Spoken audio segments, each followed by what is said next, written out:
Hello बच्चों, good morning.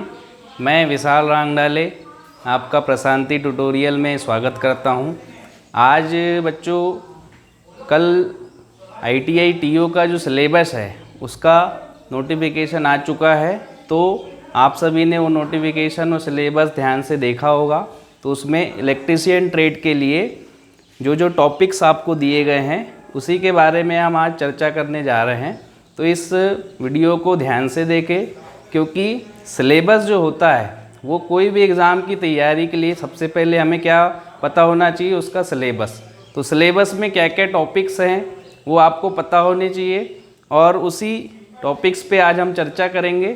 तो यहाँ पे देखिए, सबसे पहले टॉपिक्स के बारे में चर्चा करने जा रहे हैं।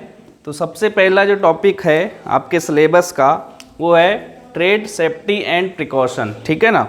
तो इसका मतलब है कि आपके ट्रेड से संबंधित उसमें क्या क्या सेफ्टी होती है और उसके लिए हमको क्या क्या सावधानी बरतनी पड़ती है, उससे संबंधित पहला टॉपिक आपका दिया गया है।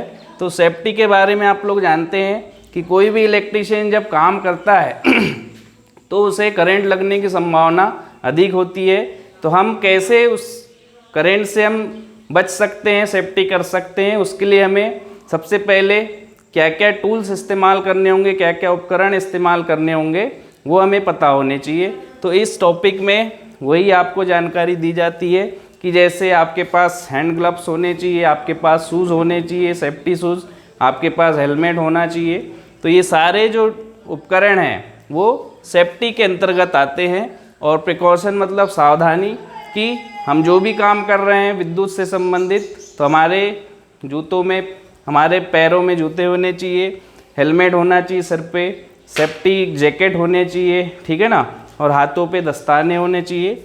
ये सब जानकारी इस टॉपिक में आपको दी जाएगी। तो ये बहुत इम्पोर्टेंट टॉपिक है आपके सिलेबस के अकॉर्डिंग। दूसरा जो टॉपिक है वो है इलेक्ट्रिकल वायर्स एंड जॉइंट्स। ठीक है ना।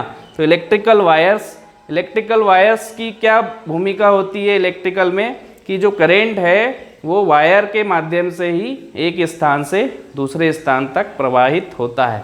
तो कितने प्रकार के वायर होते हैं, कौन कौन से वायर का कितना प्रतिरोध होता है, उसमें से कितनी करंट प्रवाह होती है, इन सब की जानकारी इस टॉपिक में आपको मिलेगा।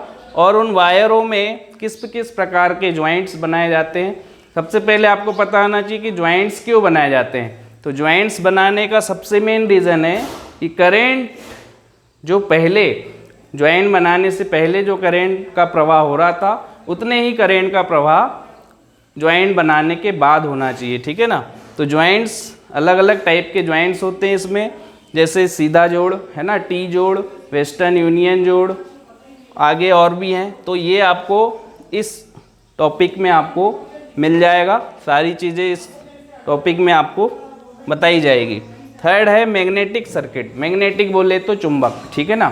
चुंबक आप सभी जानते हैं, बचपन से आपने देखा हुआ है कि चुंबक का प्रयोग हमारे जीवन में बहुत इम्पोर्टेंट है। जितनी भी मोटरें, जितनी भी मशीनें हैं, ये सारे चुंबकीय प्रभाव पे काम करते हैं। ठीक है ना। तो इलेक्ट्रिकल जो विद्युत धारा का चुंबकीय प्रभाव होता है उस प्रभाव पे सारी मोटरें, सारे उपकरण जो काम करते हैं, तो उसे बोलते हैं विद्युत धारा का चुंबकीय प्रभाव। तो मैग्नेटिक सर्किट में आपको ये देखने मिलेगा कि चुंबकीय फ्लक्स क्या होता है, चुंबकीय फ्लक्स घनत्व क्या होता है, चुंबकीय बल रेखाएं क्या होती है, इन सब चीज़ों के बारे में आपको जानकारी इस सर्किट में दी जाएगी। तो सिलेबस बहुत ध्यान से आप लोग लिख लें, पढ़ लें, है ना, और समझने की कोशिश करें। फोर्थ है बैटरी और सेल।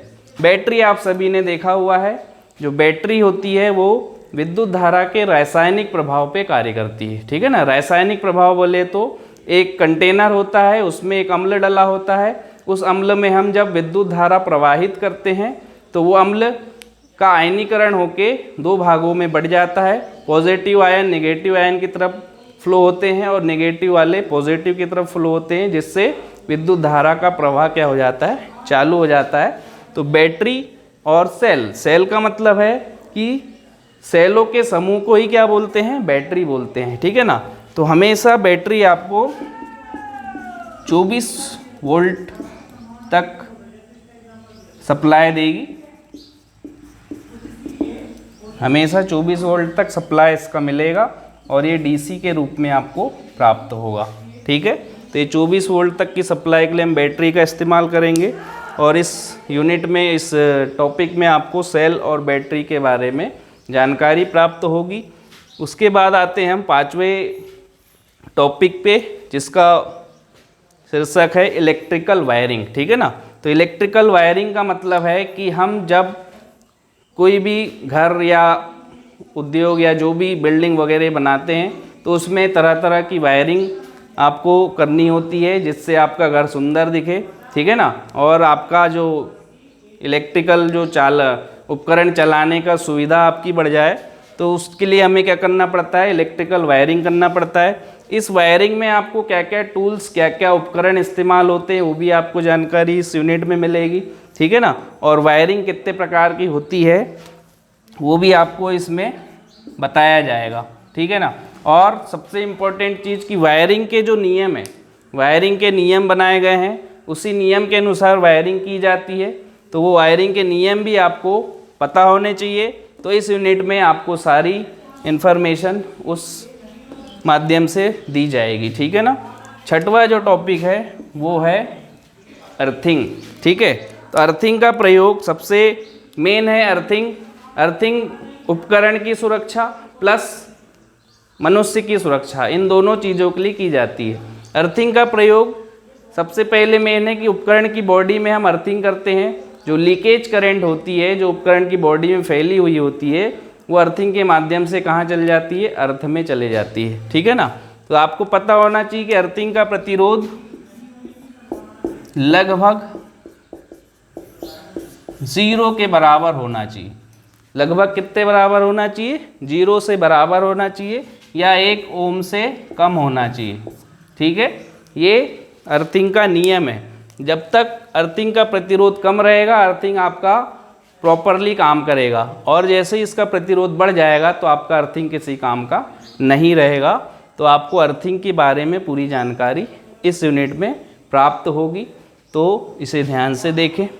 अगला है मेजरिंग इंस्ट्रूमेंट। ठीक है ना, मेजरिंग का मतलब है कि मापक, है ना, कि हमारे पास जैसे करंट है, वोल्टेज है, फ्रीक्वेंसी है, प्रतिरोध है, ये सारी जो वैद्युतिक राशियाँ हैं, इनका मापन कौन करता है, हमारे मापक यंत्र करते हैं। ठीक है ना, तो इस मापक यंत्र की जानकारी आपको पूरी इस यूनिट में मिल जाएगी। जैसे वोल्टेज का मापन हम वोल्टमीटर से करते हैं, करंट का मापन हम अमीटर से करते हैं, फ्रीक्वेंसी का मापन हम फ्रीक्वेंसी मीटर से करते हैं। तो मेजरिंग इंस्ट्रूमेंट का मतलब है कि सारे जो मापक यंत्र हैं वो कौन कौन सी राशि किस किस यंत्र से नापी जाती है, उस यूनिट का पूरा डिटेल इस आपके टॉपिक में मिल जाएगा।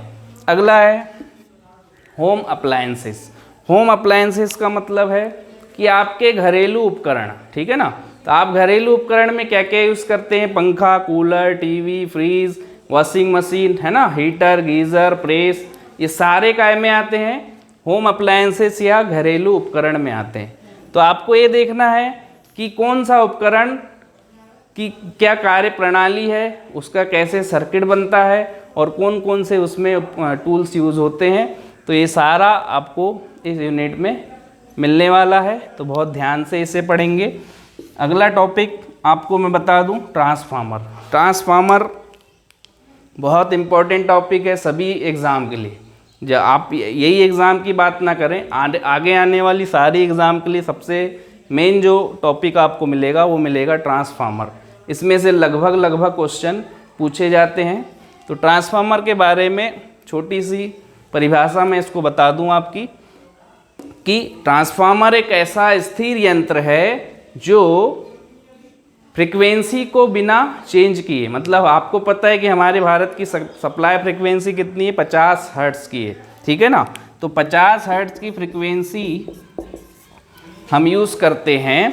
तो ट्रांसफार्मर की परिभाषा क्या बोलेंगे कि ट्रांसफार्मर एक ऐसा स्थिर यंत्र है जो बिना फ्रीक्वेंसी को चेंज किए या बदले वैद्युतिक जो वैद्युतिक ऊर्जा है उसको एक परिपथ से दूसरे परिपथ में क्या करता है, ट्रांसफ़र करता है या स्थानांतरित करता है, उसको बोलते हैं ट्रांसफार्मर। ठीक है, जो ट्रांसफार्मर बोले तो ट्रांस मतलब चेंज करना है ना, स्थानांतरित करना, और ट्रांसफार्मर एक ऐसा यंत्र है जो क्या कर रहा है, बिना फ्रीक्वेंसी को बदले वैद्युतिक ऊर्जा को एक परिपथ से दूसरे परिपथ में क्या कर रहा है, चेंज कर रहा है। ठीक है।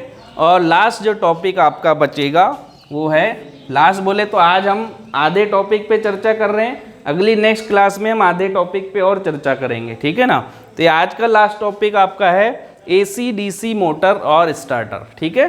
तो सबसे पहले बात करेंगे हम AC मोटर्स की। तो मोटर्स की परिभाषा क्या है कि वैद्युतिक ऊर्जा को, कौन सी ऊर्जा को, वैद्युतिक ऊर्जा को यांत्रिक ऊर्जा में परिवर्तित करने वाली मशीन क्या कहलाती है, AC या DC मोटर कहलाती है। अब हम उसको अगर DC से चला रहे हैं तो DC मोटर हो जाएगी, और अगर उसको हम AC से चला रहे हैं तो AC मोटर कहलाएगी। ठीक है ना। तो इसमें बहुत सारी मोटर्स, इनके जो प्रकार हैं वो आपको हम पूरे टॉपिक जब चालू करेंगे उसमें आपको चर्चा करेंगे। और उसके साथ साथ क्या दिया है, स्टार्टर। स्टार्टर बोले तो एक ऐसा उपकरण जिससे हम मोटर को कंट्रोल कर सकते हैं, चालू कर सकते हैं, बंद कर सकते हैं। ठीक है ना। और गति को क्या कर सकते हैं, नियंत्रित कर सकते हैं, उसी को बोला जाता है स्टार्टर। ठीक है। तो हर मोटर के साथ आपको स्टार्टर प्रयोग करना पड़ता है, जो मोटर की गति को कंट्रोल करते हैं, बंद करते हैं, चालू करते हैं। ठीक है। तो ये 10 टॉपिक आज की क्लास में हमने आपको समझाया। इनके बारे में सारी डिटेल जब से आपकी क्लासेस स्टार्ट होंगी तो एक एक करके सारे टॉपिक आपको क्लियर कराए जाएंगे, है ना। और मैं उम्मीद कर रहा हूँ कि आप लोग ने सभी ने सिलेबस देख लिया होगा और इन सब टॉपिक के बारे में आपको थोड़ा बहुत नॉलेज होगा या अभी हो गया होगा। अगली क्लास में हम नेक्स्ट 10 टॉपिक के बारे में चर्चा करेंगे। तो मिलते हैं अगली क्लास में। बहुत बहुत धन्यवाद।